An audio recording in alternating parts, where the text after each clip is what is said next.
Welcome to Beyond the Boardroom, the podcast for leaders, change makers, and purpose-driven souls who believe business can be both powerful and human. I'm your host, Jen Demiri, founder of JD Consulting, culture shaper, connection creator, and champion for authentic, connected leadership. Here we go deeper than metrics and meetings. We explore the real stories, raw moments, and bold ideas that shape how we lead and who we become in the process. From workplace culture to conscious strategy, from self-leadership to systems that truly serve, this is where heart meets business. So grab a coffee, take a breath, and join me as we go beyond the boardroom. Welcome back to Beyond the Boardroom, Leading with Purpose and Connection. I'm your host, Jen Demiri, and today we're diving into something every leader thinks they understand, but very few are actually leveraging it well. Google visibility, digital presence, and the strategic foundations that drive real business growth. My guest is Ralph, managing partner at Disrupt, a digital solutions agency specializing in online visibility, digital optimization, and strategic growth. For nearly a decade, Disrupt has been accredited by Google to perform official Google Maps upgrades, making them one of the very few agencies trusted to literally enhance how businesses show up online. Ralph's work centers on a simple but powerful truth. 92% of people search on Google every single day. Yet, most businesses focus all their energy on social media and websites without getting the foundations right. From small businesses to large institutions, Ralph and his team help organizations strengthen their digital footprint, improve discoverability, and turn online visibility into actual revenue growth. In this conversation, we're going to explore where businesses are getting digital presence wrong, why Google is still the number one tool leaders should be prioritizing, the invisible gaps that cost businesses opportunities daily, how digital visibility connects to leadership, strategy, and culture, and most importantly, what leaders can do immediately to improve how they show up and get found. Let's get into it. Welcome, Ralph. Thank you. Welcome to you too, Jen. You did such a good job. I don't think I need to talk anymore. Well, we are catching up today to talk about things. So, as long as we can still keep a little bit of chatter and the most important thing that you do with your business. So, Absolutely. Let's dive straight away into the topic. So, you often say that businesses forget about their Google presence. So 92% of people using Google daily. Why do you think leaders overlook this? I don't know. It's a really weird psyche. People every single day as consumers use Google. It's an interesting thing, though. When you get into business, they tend to just not use it as a business. As they don't use it as a consumer when they're a business owner. It's quite strange. I don't know. I even before I even knew about this myself, I was like, what the heck? So yeah, look, I guess most people get into business and, the most, their focal point tends to be either social media or setting up websites, thinking that that's where they should start. And whilst that stuff is important, like you mentioned, 92% of people start their journey every single day in Australia on Google. Even overseas, I've got my business overseas as well. It's actually a higher percentage. It's scary. So, Wow. Why does that happen? I can't explain it, but every single day, if someone's starting, looking for something or starting their journey going somewhere, they'll use maps to get directions or whatever. But then as business owners, we just don't update those platforms to ensure that we're optimized, being visible, creating that credibility at that first touch point before people then go on to search for their social media pages, their websites. So, yeah. Yeah, which is really interesting because when I started my business as well, I was focusing more on the social media side of things rather than Google. And I don't know if I just thought magically it will all end up in Google or what's going to happen. So that is certainly one of my misconceptions. But what do you think the biggest misconceptions are that business owners have when it comes to Google visibility? Yeah, it's what you just mentioned. It's actually a really good way of putting it. It's like people just think that the World Wide Web will just take their data from many different sources and then just create Mm, something in Google for them. And to yeah. some degree, that is actually correct. SEO is found throughout most of your channels. So then putting Mm, that onto Google is one thing, but having your Google business profile not only just showing your what we call NAP, which is your name, address, and phone number, but also fully optimizing it to showcase either the services or products that you provide as a business. It's really important because then that's mm, what then people utilize to link from Google through to your website to get more information, which is why I say, those other platforms are super important because they're more of an engagement tool, if that makes mm. sense. Yeah. Yeah. And just quickly going back, so most listeners will know what SEO stands for. However, there may be some that don't know what SEO means. Do you mind explaining that a little bit? Yeah, I don't want to confuse people today, that's for sure, because there's a lot of different terms and acronyms and stuff. But yeah, so SEO stands for search engine optimization. Mhm, Actually, we'll touch a little bit on this today because it's become so important to utilize SEO, not just across Google or your website. Most people think it's something that, and look, let's just make it really simple for people. SEO or search engine optimization basically means keywords. So mhm, having keywords or phrases within the structure of your website or any platform really will allow people to find you if they were to locate you using those search words, right? mhm, So um, most people think that that's something that you pay for a website when you're building a website and you're trying to push that out into the World Wide Web. Unfortunately, that's not the case anymore. SEO mhm, is now being utilized not only on your website but on your social media platforms. So mhm. hashtags are dead; they're no longer relevant. They don't work. Making sure that your captions, your bios are all written with SEO in mind is really important.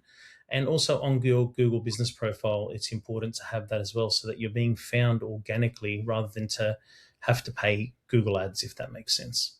Yeah, right. That's a really good point, and good to know as well that hashtags are not really working that well anymore. Um, and thanks for explaining how SEO works because I had no real idea how it works. I knew it was sort of keywords, and I never really knew how to do it, how to yeah, where to put it or what exactly to do with it.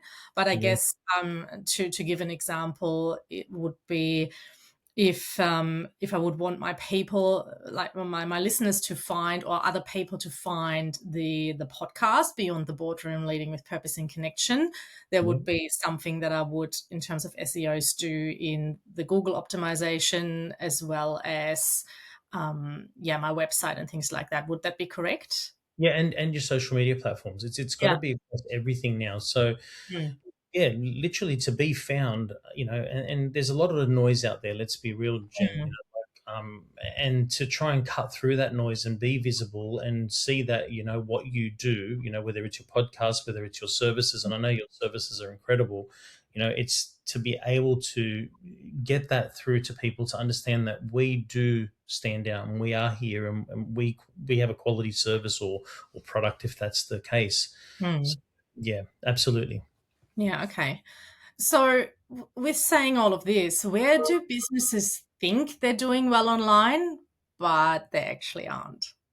Well, yeah, I mean, I'm not here to say that everybody's not doing well online, but I guess, one of the key components that people are Mm, missing is making sure that they're being seen in the first place. People talk about visibility, credibility in mm, South Australia, especially.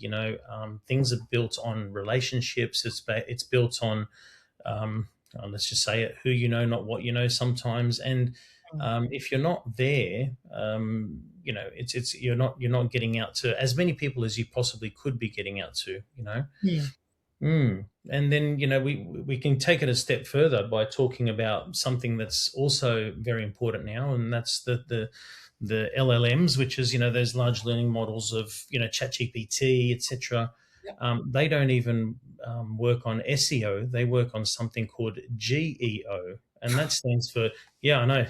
Yeah, how about we just throw you in a spin this morning and get you dizzy? That's, yeah. So what is generative engine optimization? It's basically, again, utilizing keywords to be Mm, able to be found even now through those channels, mm. ChatGPT or Gemini or whatever's out there that people are utilizing these days. There's a lot that you got to keep up with, which is what keeps me in a job. On that note, I'm Yeah. just really curious. Do you think that, I mean, Google is one of the biggest search engines. Others have tried and failed to sort of take over the market. And I've noticed a lot of people are using ChatGPT in a similar way to what they used Google in the past. Yeah. Do you think that will take over Google? I mean, Google now has that little AI bit as well, where that Yeah. is Gemini. potentially one of the first things that pops up. But do you think there is sort of a Yeah, takeover? good question. I actually get asked this quite often now. Is this the Mm, end of Google? No, I don't believe so. mm, I believe that they're moving along fairly quickly to try and keep up with them, which is what Gemini was all about, really. But the reality of it is that people, just for people listening in, I guess you've got to understand that where do you think that they get their data from? ChatGPT or any of these other models, they're drawing data from across the World Wide Web, but in particular, like Google through APIs, mm, through many, many different directories, platforms, which is why it's so important that you're on top of it with your SEO, with your keywords across things, because it's drawing data from there and then putting that into ChatGPT and spitting out, what they think is relevant too. So, yeah, do I think they're going to take over Google and stuff? Look, I don't think so. But gosh, I'm not going to be someone to make predictions. All I know is at the moment they're definitely leveraging the data that's across the World Wide Web, regardless. Yeah. yeah, great. And in regards to Google, Yes. so your agency is accredited by Google Correct. um, to upgrade Google Maps listings and so on and so forth. What does that actually mean in practice? Great question. So the accreditation we actually have is held by what's called Street View. So the Street Mhm. View is what most people would refer to as the car, the little car that zips around taking photos. And most people would go out and check what their house looks like as the car came past. And actually, it's quite an interesting one because people in business, again, they view it differently when they go and search for their business on Street View, and they Mm, see that it's not the business that was, it was probably a business from previously before they opened. They mm. get quite frustrated. They're like, "Oh, that's not my business. That's another business. Can you tell the car to come back around and take photos?"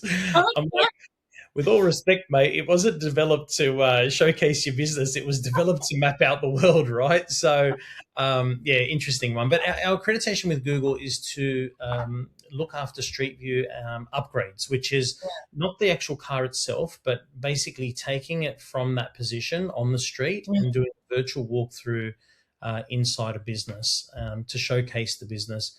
And whilst it's great for aesthetics, one of the main reasons I try to educate people on is the increase in organic ranking by having those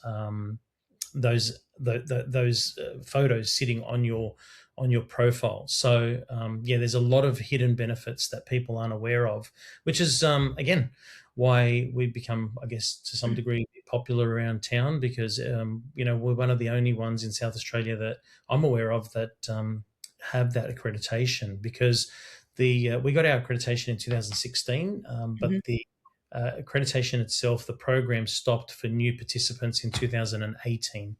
Right. So no one new can actually go and get that accreditation now. So pretty handy to have, I guess. Yeah, absolutely. And with that, just out of curiosity, because you mentioned the little car going around and businesses wanting an update, how often, and this is sort of a two-part question, Yeah, how sure. often does the car come around to take new videos? And the second part of the question, Because I forgot to ask it earlier. How often do businesses need to update their SEOs? Okay, so start with the first one. How often does the card come around? So, the reality is, how long's a piece of string? But no, no, like the Yeah, reality is that the car, like I mentioned, was designed to map out the world, right? yeah, So, city areas tend to see the car more often than country areas. My business and partner and I have traveled quite extensively, mm, uh, not just across Australia, but even now in the Middle East where we have our business. We've yeah, seen some small country towns that the car's only ever been through there one time since Google was created, like as in started. I'm not even kidding. So you're talking like I've seen photos that are like 17 years ago was the last time the car came through right. there, 15 years ago, and people are like, well, why isn't it coming back? And I'm like, well, if the road's already been mapped out and it's in the middle of nowhere, then Mm, technically it's still going to give people directions where they need to go to from town to town. Obviously the city areas or new areas that are being built up, so new residential mm, land developments and stuff, they have to come back through and obviously map those out. But that's why you probably see more frequency of that in city areas because it's always expanding and changing. yeah. But yeah, that answers that part. The other part you mentioned how often updating SEO. Um, Yes. Look, SEO is something that's just written into. I mean, when we're talking about captions on your social media, Mm, you're utilizing keywords within. excuse me. You're utilizing keywords within what you're writing to mm, explain what you do. So, like, in our business, for example, we do a vast range of things, not just Google. Like, we are a digital marketing agency, a strategy company. mm, We do web development, we do social media, software development, all sorts of stuff. So, yeah. depending on the what we're trying to push in regards to what we're trying to showcase in what we do, if it's Mm, software, then your captions are then written with those keywords in mind to make sure that anyone's looking for software or web development or social media, you're pushing people in the direction of speaking about that subject, and then of course your SEO or your keywords would be written talking about websites or social media or mm, whatever. The same thing applies with your website. Our website, we're constantly writing articles, blog posts, etc., mm, and that's really important too because again, we write so many articles if you have a look at our website because we have so many different services that we provide. yeah. So in your field, you'd write about leadership, and you'd like various different things. So you need to update that as you go along, and it is important, and it is one of the things that get left behind. But that's how you're being found these days. Yeah, yeah. So, looking at that, what are the most common issues you see in a Google business profile? And again, it's not to back anyone, but it's to help businesses to figure out how they can improve, or if they don't know how to do it, to reach out to you and the agency to sort of get some support with that. No, it's never about bagging because like I said, Mm, I didn't know this stuff until I knew this stuff. It's as simple as that, exactly. right? So, look, here's some key things to maybe take note of while you're listening today. It's really the most important thing is adding your services, your products, Hmm. whatever it is that you do, to showcase what you do and really highlight to people that you are somebody that's worth reaching out to have a discussion. Mm, One of the other things that is really key is like other social media platforms, there's a social media component that's actually on your Google business profile. So ensuring that that stuff is updated as well. And, people say, well, I don't really feel like copy pasting every single thing that I put on Google, on social media onto my Google. And I'm like, well, hold on a minute. I think you've got this mixed the wrong way around. Like people only find you on social media or your website once they know who you are. So let's just call that your warm market. yeah. But Google's actually two markets. It's your cold and your warm. So let me explain. If someone's looking for a florist right now and they want to buy their partner some flowers, they wouldn't, if they didn't know one in the area, they would type in something like Yeah. best florist Adelaide or florist near me or something like that, and then there'll be a whole series of businesses that pop up. So what you want to be doing is driving people towards that organic ranking. And so that's the cold market. That's people that don't know who you are. But Mm. even people that know who you are, they won't save your number necessarily, or if they need directions, even if they know how to get to you, most people still put it into Google Maps to get there. So it's a strange phenomenon, isn't it? Yeah, I know, it's so true. I mean, I do it too. I go to appointments at the same cafe week in, week out. I'll still put it in there, primarily, which people don't think about, or maybe it's just a subconscious thing. Obviously Google will give you ulterior routes to take to get to the Mm. destination, and if there's an accident or roadworks, it'll give you a faster route. So there's it's I guess what I'm trying to say is, not only is 92% of people starting their journey there, but even people that actually do know you, like your Mm. warm market, are still using it. So they don't save the florist number. They'll just Google ABC florist and then they'll hit the call button. Yeah. So you're with Google, you're interacting with two markets, whereas with your social media platform, I truly believe that the majority of people are finding you after they found you. So Yeah. make that make sense. You know what I mean? That they go and look at your social media pages after they've found you, either on something like Google, or Mm. through a referral, a friend, which is a warm lead, really. Yeah. Yeah. Yeah. Um, so yes, I'm very guilty of putting in addresses that I know still into my navigation system. And as you said, my main reason is also either redirection of traffic, if there is an accident or roadworks or something like that. And also to actually know what time I approximately get there.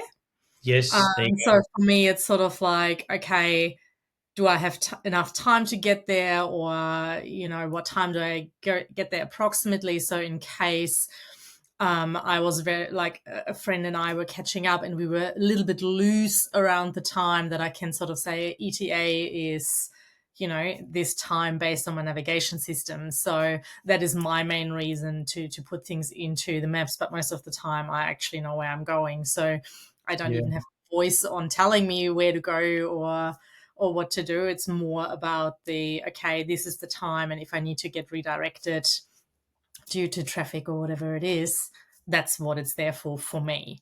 Yeah, and you know what? I didn't think about that, but again, it's a subconscious thing. Like I do it for the same reason. You kind of want to know what time you're going to get to a place, and you want to make sure you're going to be on time. Some people don't care about getting there on time. I do.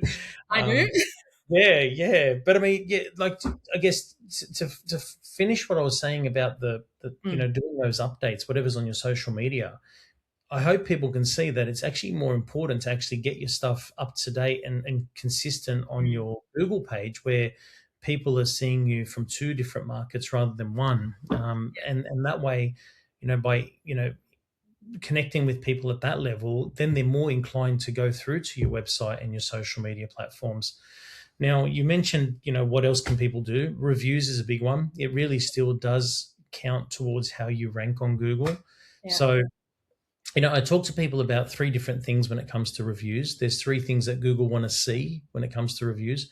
So the first one is that you're getting reviews. They're important, and you need to focus on. Let's set yourselves a target or a KPI in your business, right? You need to be getting 50 reviews. That's the bare minimum. And once you hit 50 reviews, as long as your average, which is the second point, Mm, is over 4.1, then you get what's called a trust point. And that trust point just means ranking better against your competitors. It's as simple as that. yeah. So your first one is getting to 50. Then your second target after 50 would be 100, then 150. So blocks of 50. Yeah, as I mentioned, 4.1 is the bare bones. If you're under 4.1, you're getting deranked, not ranked better. Right. So why is 4.1 a thing? Well, 4.1 to 4.5 is considered good by Google, Mm-hmm. and then 4.6 to 5 is considered excellent. So obviously you want to try and keep it in the excellent range. Yeah. Less likelihood of it being dropped under that if you do. People get really emotional about reviews, and I get it. I'm very protective of my business, I guess, but the reality of it is that from time to time you may get them. It's just how to deal with them, and that's the third thing that we talk about. It's the Mm, engagement. So, Google want to see that you're not just getting them, but you're replying to them. And that means replying to the negative ones as well as the yeah. positive ones. And Yeah. of course, whilst we say it and people go, yeah, I would never do that, people do get emotional, like I said. So, always replying to a negative review in a positive manner, Yeah. because I try to tell people this: there really is a psychology behind reviews, and that is that people don't actually care about the review. When they're reading reviews, they're more interested in how does the business owner interact with that person Yeah. and try to resolve the matter. So, yeah, just being super positive so that it doesn't paint you any further in a poor light that makes people Yeah. then unattracted to coming to your business. Yeah. Yeah. Yeah. And yeah, the reviews, I agree with you. They're so important, and I feel there are not enough great reviews left. I think people are very, very quick to leave negative reviews and Hmm. take forever to leave you a good review. And with that said as well, like with the negative reviews, if I ever have to leave one, which I like to avoid because I actually like to talk to the business directly Yeah. before leaving a negative review and solve it offline rather than. And I know in a lot of hospitality businesses, for example, a lot of people use it to get something for free. And I know that because I know a few people or knew a few people from the past that have done that, that issues were dealt with on site in front of it, or where I, for example, was in a position where someone said, well, if I don't get this, I'll leave you a negative review. And it's like, Yeah. I physically can't build an additional accommodation room in this hotel. We're fully booked. I physically can't do it. And you're leaving me a bad review for that. Um, so I think it's also be very cautious about negative reviews. Are they really from a particular emotion? Have things actually been dealt with on site before, or with a business owner? And again, for me, before I leave a negative review, I rather try my absolute best to deal with the business directly. And if I then don't get an outcome that, in a way, I believe is satisfactory, that's when I can sort of leave a review that's maybe not a 5-star review. Yeah. Well, look, you were brought up right. Let me tell you something. My mum always said, if you haven't got nothing nice to say, don't say it at all. And look, it's an interesting thing that it's the discussion around reviews can go for hours, honestly. Yeah. But the reality is people are entitled to their opinion. Doesn't make their opinion right, as you mentioned. I think sometimes people have a certain agenda that they're trying to drive, like you said. Look, the hospitality game, the restaurant game, the food, anything in F&B, they get absolutely hammered, and I really genuinely do feel sorry for them. Mm. It's like no one wants to cook at home, but then they want to go out and eat out, and then they want to whinge about what they're being fed. But I mean, look, again, certain circumstances would say that you're well within your rights to write a review, but I'm like you. I'd rather just have a conversation with a business owner or someone at the restaurant or Yeah. hotel or whatever, and say, look, I'm not particularly happy with this, and just sort of let them know and give them an opportunity to rectify it before you Mm. even leave the restaurant, let alone leaving a review.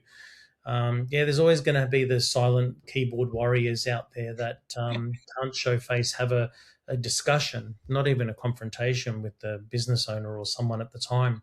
And it's sad, really is, because we become a world that, unfortunately, even though it's my game, hide behind their keyboards and hide behind their phones, which, yeah, social media is not all that social anymore, is it? It most definitely isn't. Yeah, yeah. Um, Now, with the reviews, we touched on one thing, customer trust. And what I want to talk about as well is how does poor visibility actually affect recruitment or brand perception for businesses? Well, what we don't do a lot of branding in our business, but let me tell you, before anything, the basis, the foundation of a Mm. business is to have your branding on point, because from that, you use that branding throughout everything that we've been speaking about Mm. today, whether it's across Google, whether it's across, social media, websites, anything. So having that on point is so key to what you need to do. But Mm. you're right. If you aren't creating that uniformity and showing people so that when someone's looking at your business, whether as a customer or as a potential employee or whatever, they want to see something that is attractive to them. Something that sort of goes, wow, that's a company that I'd like to work for, or a business that I'd like to go and visit, or just be a customer of, depending on what it is that Mm. you're selling, I guess. Yeah, you're right. Yeah. And I'm curious, in your experience, what differentiates leaders who treat digital presence strategically versus reactively? Say that again for me. So, in your experience, what differentiates leaders who treat digital presence strategically versus reactively? So, how are the leaders different in a business? Oh, that very easy. It's the light years apart. Someone that strategizes and sets out goals, plans. Really has timelines and sticks to those as Mm. best as possible. We get things go. They're going to be light years ahead of people that wait till something happens and then reacts. And unfortunately, I see that a lot where you know people that something new like ChatGPT comes out and they'll think it's just a fad, and it really is here to stay. And if people really are at this point still thinking AI is just going to be a passing fad, they're going to be in a world of hurt if they're in business, like genuinely. Now, I'm not telling you it's the be all and end all, but you've got to integrate these things with your business, and you've got to consistently learn, grow, and move along with technology, because it's not going anywhere. And you know the people say to me all the time, like, you get it a lot, maybe the older generations or people that are sort of set in their ways. They're like, I get all my stuff through word of mouth. I get all my business through, Uncle Bob tells Auntie Sam, and look, at the end of the day, that's great, and yes, it works absolutely. I've got a digital marketing agency that's not just in Australia but across the Middle East, and I can assure you that word of mouth is still one of the most powerful forms of doing business in the world. Full stop. But what is their next action? When for example, I'm talking to somebody about leadership, about growth, about development in their business, and I'm like, you have got to catch up with Jen. She's amazing. You've got to reach out to her. What's the next step going to be?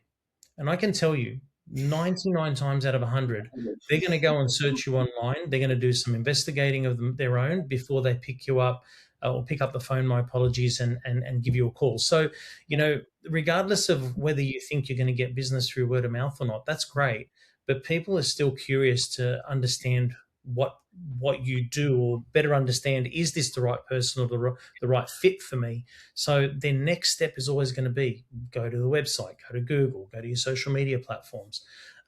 So for those that still live in that reactive phase, we're in 2026 nearly. I get Really? a move on, guys. Like, come on. So yeah, hopefully that didn't upset too many people, but it's the Yeah. truth. Yeah, yeah. And I love what you were just saying, because I strongly believe in it as well. Like, word of mouth is a two-part component. It is, yes, I tell people about someone, I tell people about what I think is great about them and their business. And yes, I also believe the next step is, okay, let's do the legal stalking, what I call it. It's so true. It's so true. I love it. Legal stalking. Yeah, I mean, by everything that businesses, or if like me, I am sort of an integral part of my business because I'm the face of the business. Yeah. So all the things that I put up on social media, Google, whatever it may be, my website, it is in a way a part of me, and people, at least for me, I want for people to get to know me through that and know who I am, and therefore are more willing to want to work with me. If it is Yep. also a very sterile environment, and then you come along and say, "Oh yeah, Jen is so great," and at what she does, and so on and so forth, and then I go to the website or the social media, and it's just really sterile, and Yeah. I don't know. I would probably be questioning your choice. That's right, and it is. It's really, it's a, it's a matter of every individual builds rapport with people Yeah, differently. It's not, it's not. Let's just say horses for courses, right? It's yeah, everyone's different, but let's talk about the elephant in the room, right? Because this is funny. I get this thrown back at me by Jen a lot, right? She's like, every time she goes to an event, she's like, "You need to take a selfie with me because Ralph said I need." Ralph said I need to take more photos of myself, but I'm highlighting this point because I think it's fantastic that you actually listen and that you do this because and let me try to make this clear for people. People buy people before they buy your business or your service, right? Like having, especially if you're in the service game, because you haven't got something tangible, you haven't got something physically that people can hold, touch, or whatever. Like your business is your relationship. So people wanting to know Jen and what she does, seeing her on her social media platforms or on her website or even on Google, sharing photos of her being at network events, being at events, being, this real happy, sort of joyful person. That's what people are going to buy into. If that's who you are, obviously, we're not asking you to not be who you are, but I get often, like, I'm always often having to convince people to get photos of themselves up on their platforms. And like, oh, I hate taking photos of myself and I hate this and I hate that. Well, yeah, but look, it's again, my job is to educate and then leave people to their own demise or success, really.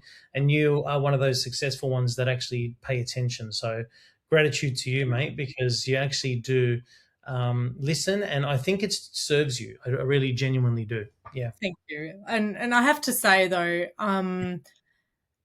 I just recorded a Christmas message for which will go out for Christmas. So this podcast episode will air afterwards. So some people will have seen it by that time. But I just recorded a Christmas message for people that have my newsletter, and then of course for social media, things like that. And I've shown it to my partner, and he was like, I have no idea how you do it. I don't know. Like, I can't stand listening to my own voice, let alone recording a video of me. And to be honest with you, it was a lot of hard work. Before I started my business, I was barely on social media. Yeah. And it has really taken a lot of courage, a lot of discipline, and developing that confidence over time by doing things repetitively to get there as well. Like in the past, I would have never taken the amount of photos at networking events that I do now. And again, I also still don't quite enjoy doing that because I like being present with the people that I'm surrounded by, Of course. and really focus on them, focusing my attention on them, and be in the present moment. So then sometimes remembering to take a photo, it sort of takes me out of that. Of course, and you should obviously be focused on building those relationships, Yeah. but it is important to showcase that you are out there doing those, developing those relationships. But I think you actually hit the nail on the head just then. You said development, and I truly believe in self development and working on yourself. And you don't just work on growing your business. Your business is only ever going to grow to the level of what yourself grows to. I truly believe that, and I've gone on a long journey myself Mm, when we talk about self development because people wouldn't believe it now when they see me out in the networking events or whatever. They'll be like, you're always like so confident and converse with. I used to be an introvert. The thought mm, of getting on stage and talking to people, out, in meetings, webinars, workshops, doesn't matter what it is. The thought of it used to make my whole back sweat, mm. like literally drenched in sweat. So again, I had to work a lot on myself, and I believe everybody out there, you might be passionate about what you do as a service, as a business, as a offering for product that you sell, but you've got to work on yourself. It's super important. Yeah. Well, let's shift gear then. Yeah, Let's talk about a little bit of self development, networking, and all the things. So, we met through a joined friend. So she introduced each other, and then we caught up for coffee, and then we just ended up seeing each other at networking events. yeah. Well, So yeah, right, yeah. I do consider you as someone that does go to a lot of networking events. Um, Talk to me about how networking events support self development, as well as, um, you know, networking with intention. Yeah, yeah, that's good. Very good. Love that. Love that. Well, let's start by saying that growth comes from doing these things because and by attending these things, you have to open yourself up to having conversations, meet new people, and so that in itself is important. Even if you get nothing out of it from a business perspective, I think attending a lot of these things just helps you grow personally. And we just spoke about self development, right? I'll take it back a step and just talking about my journey before coming to South Australia 3 years ago, and that is that I used to do a lot of networking previous to here, but we used to be able to cold call in our business, and so um, that was something I found out very quickly here that, well, actually not really quickly because I'm a bit stubborn, so I'll just stick to something and then hope for the best that it works, and it didn't. But anyway, we used to do a lot of cold calling. So let people imagine this. You'd have a street full of shops and businesses and stuff, and you'd go business to business every single day, and you'd pitch them on what you did.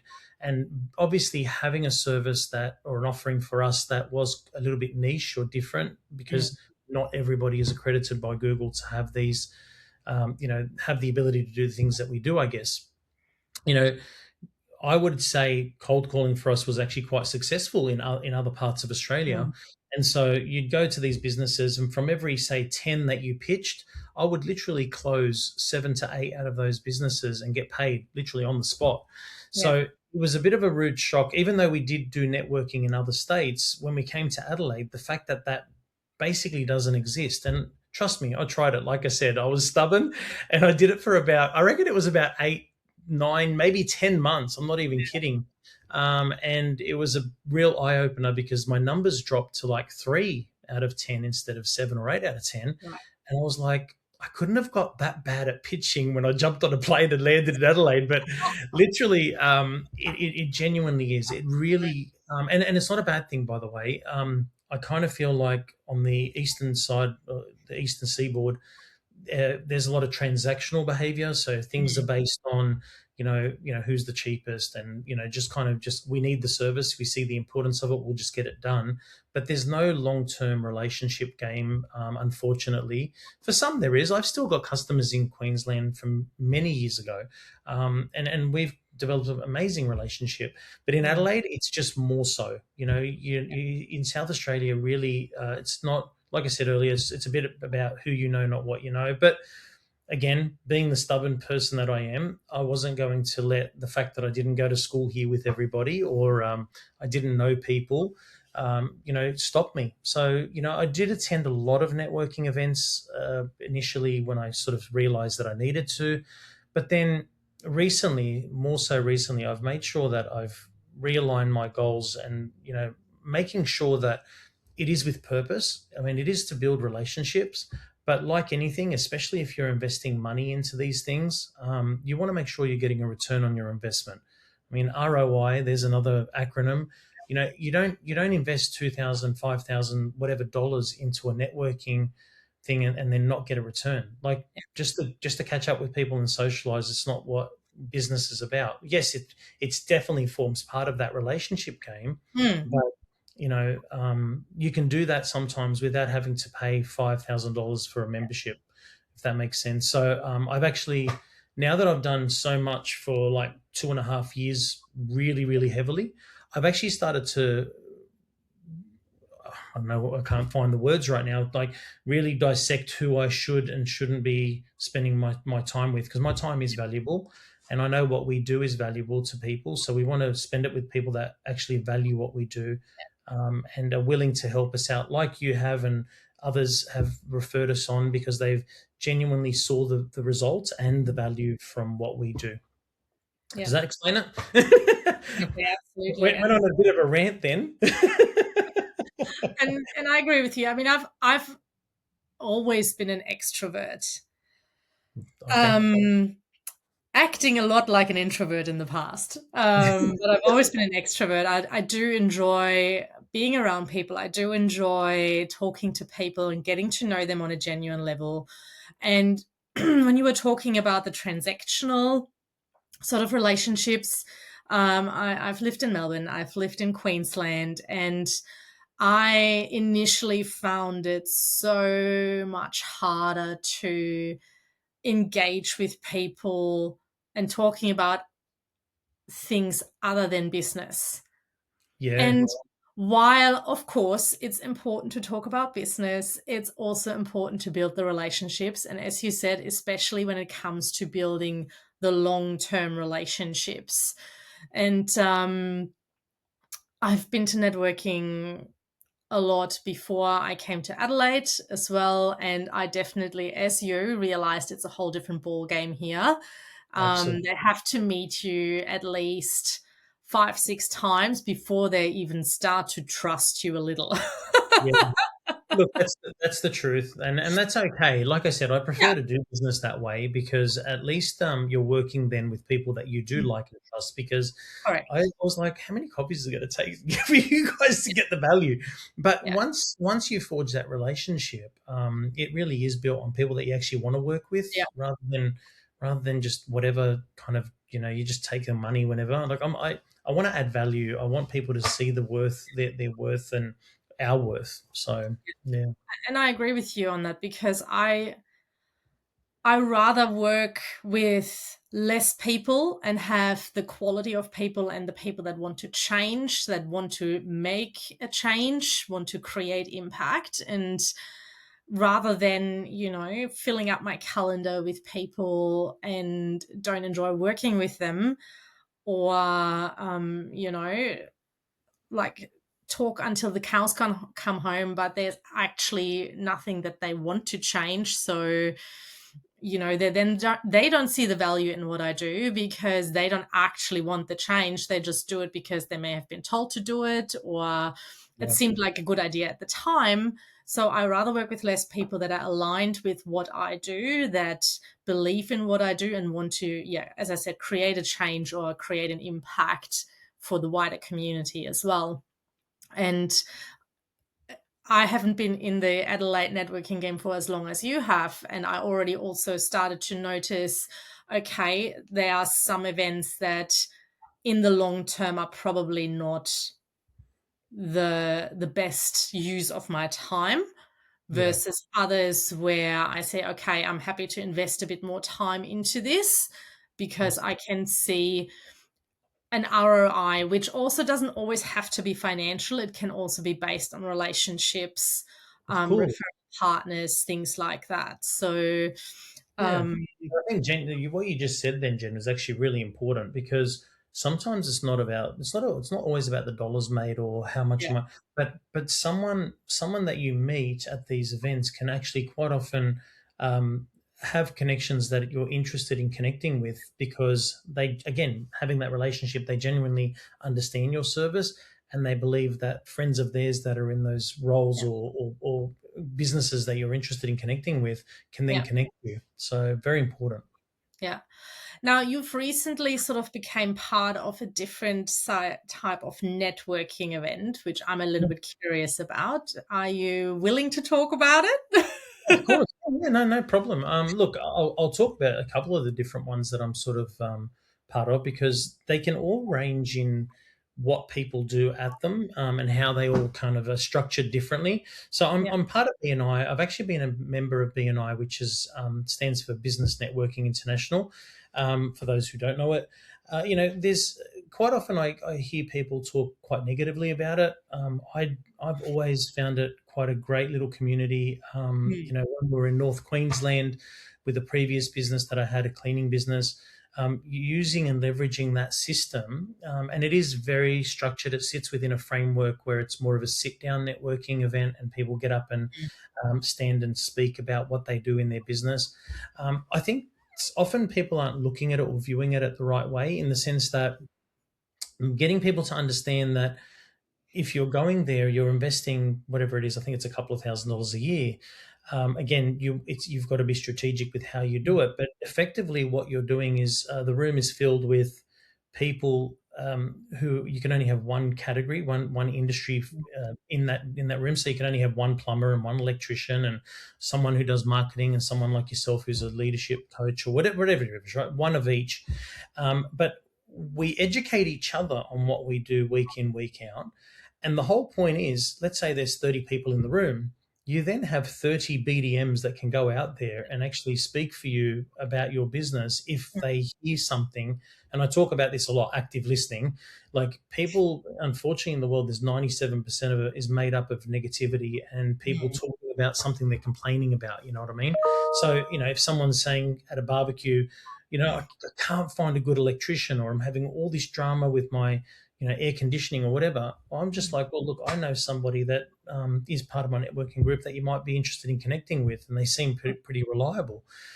So what ends up happening in that group is you create yourself BDMs without having to pay for them. it's not a bad little thing, right? And I mean, to give you an Yeah. idea, the business I had previously, when I was before this, we turned it from zero to $350,000 a year in the Mm. first year, leveraging BNI and BNI alone. So, look, Right. that's where I stand on that, and we've Yep. been quite successful here in Adelaide using that system again here. Then there's the ones that you do where you attend and everyone's socializing. You're at these events and you're just kind of just like bumping into people, and it's not structured at all. Like you kind of just you're forced to go and get uncomfortable, and go and speak to people that you may not know, and you're trying to connect with different people and see what they do, see what's of interest to them, and vice versa. Mm. And then this thing that you just mentioned, which is the Catalyst Circle, is something that I've been a part of, and we've only just recently held the first one. It was kind of a bit of a run through to see how it went, and it went actually quite well. But why I shared those other two sort of networking examples is because where this sits is actually in between the two. It's kind of a bit of a both. There's a bit of structure to it. There's a bit of socialization and networking, like Mm. traditional networking, I guess. But I wouldn't use the word force, but we're trying our best to really make sure that people are leaving with at least 10 to 15, possibly 20 connections. Now, Mm. that's pretty epic, when you think about it, because I've worked it out going to any regular event, not excuse me, not BNI, any event that I've been through Adelaide, if you're trying to have meaningful conversations with people, you might get through five, sorry, six people, and have those conversations. And if you're doing more than that, you're probably not having genuine connection or genuine conversations, right? Um, so when that, like for example, my average would be about five or six. When we're telling people that you can come to this event and you're going to get anywhere between 10 to 20, and them still be fairly genuine, like, and then they're pretty solid connections, and then you can obviously move on from there. Mm. I just think is it's going to be a great thing next year. One of those real ones that we want to push, and I definitely see some value there. So yeah, anyone interested in kind of attending that, reach out, because we're going to be, we're doing it's only a once a month thing too. I think Mm. a lot of people find BNI is a bit too much sometimes when they're attending once a week. Again, I love it. I don't look at it as time lost. I look at it as an investment to my business. But if people really genuinely don't have the time and they can do something once a month instead, Mm. maybe this is for them. Yeah. So Yeah, yeah, great. Well, I'm definitely keen on attending at one point. cool. We also have you. And I think you brought up a really important component as well about investment and having investment versus cost, and Yes, the sort of thought process about it, like even when it comes to Google business pages and things like that, when I am spending money on that, for me I see it as an investment rather than a cost, of course. because it will give me something in return. Might not be immediate, it might be over time. Same with the networking. However, I get something out of it, and it doesn't necessarily have to be money. Again, like getting something out of it is, it can also be about those connections and meeting people. And I think also as business owners or in business, it can be really, really lonely. And I've recently posted on that as well. It can be really lonely being in business. So sharing your journey, your experiences with other people that go through something similar and maybe can even give you advice on how to get through it, and give you maybe even the right context to help you get through some things. I think that is super important as well. Oh, look, I totally believe in this saying that Tony Robbins says, which is, in life either you're growing or you're dying. Or not in life. It's more business, but Yeah. I never profess to know it all, and I certainly don't. I can always learn something from other people, and I can assure you, being at events like another one around town that has been fantastic for me has been Mm, Business Builders. And it's not about going there and pitching people about your yeah. business. It's genuinely being around people that are doing well and not doing so well in business, and Mm, helping and leveraging that to either learn lessons yourself or help them if you can help them. And I just think there's a lot to take away from any of this stuff, rather than just the dollars you put in your pocket. You know what I mean? Or spend. But you've got to participate in your own success, Jen. I say that a lot too, and that is that, when you're investing. And I spoke to someone yesterday, and they were like, I'm spending $2,000 on this particular networking, and I just feel like, I'm not getting anything out of it. I'm like, well, hold on a minute. I unfortunately I can say it as it is, but I yeah. said, when was the last time you met with anybody in that particular networking group? And they're like, oh, outside of work, or as in, like, outside of that one meeting, I do nothing. And I'm like, I, ca- I don't want to say what I actually said, but But it's it's so true. It's so true. painful. It's painful. It's like, guys, like, you have to participate in your own success. Yeah. If you're going to invest money, you need to invest your time, and that's why you've got to make sure that the time you're spending is being spent properly. But Yeah. you've really got to participate in connecting with people Yeah. properly so that you can build those relationships. Yeah. People see through the facade of turning up for an event and then never seeing them again until the next event. It's just, Yeah. yeah, Uh, it's funny that you say participating in it, and what popped into my head is participating in life. yeah, It's sort of like just going to these networking events. It's just like getting up, having breakfast, go to work, have lunch, have dinner, go to sleep. yeah.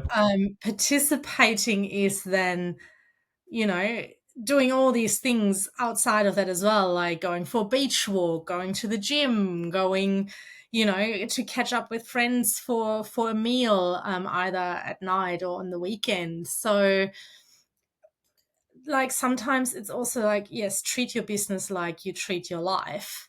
Yeah, absolutely. Do things that are not just the basics.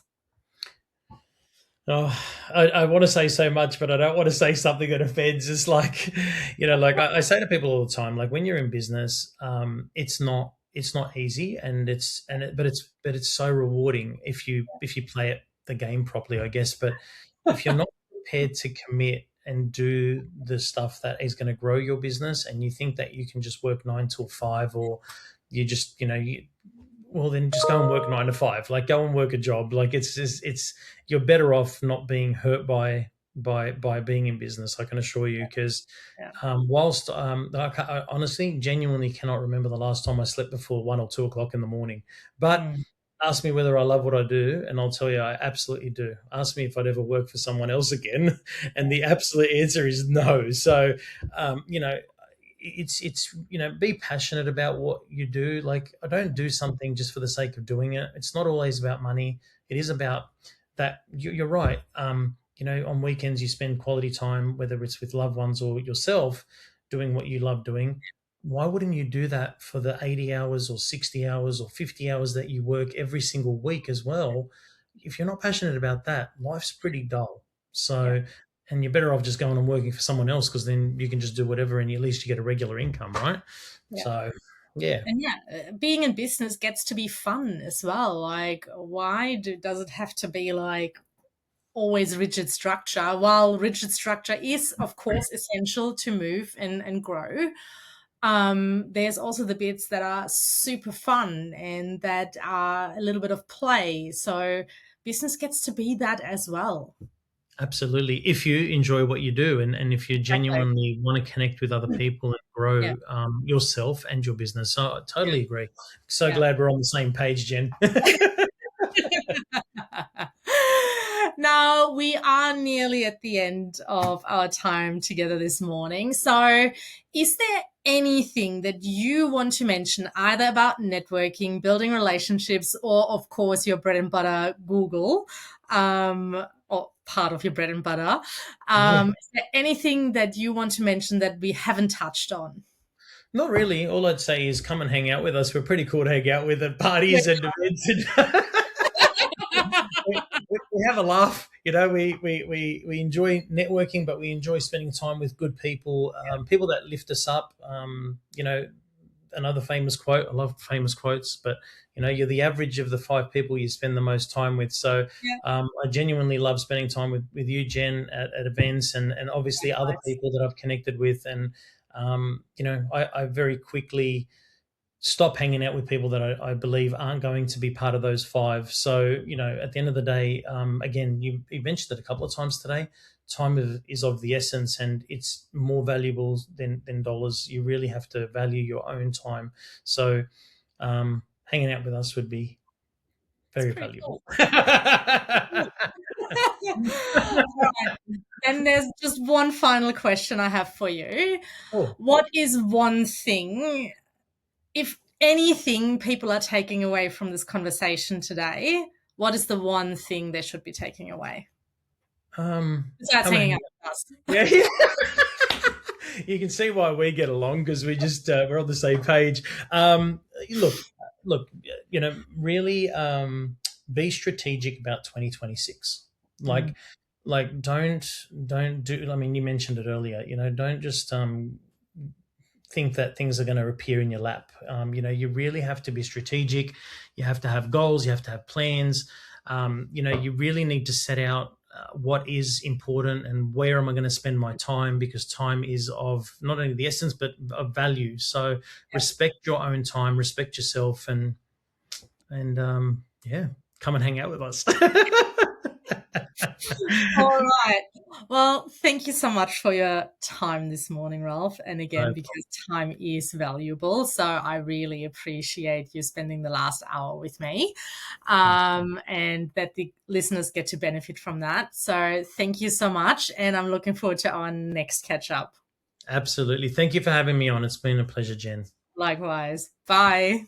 Much love. Thank you so much for tuning into this episode of Beyond the Boardroom. I'm truly grateful to have you here. So if today's conversation resonated with you, I'd love for you to follow the show, leave a review, or share it with someone who'd find it valuable. Your support helps us spread the message of purposeful, connected leadership even further. So until next time, take care, stay curious, and lead with heart.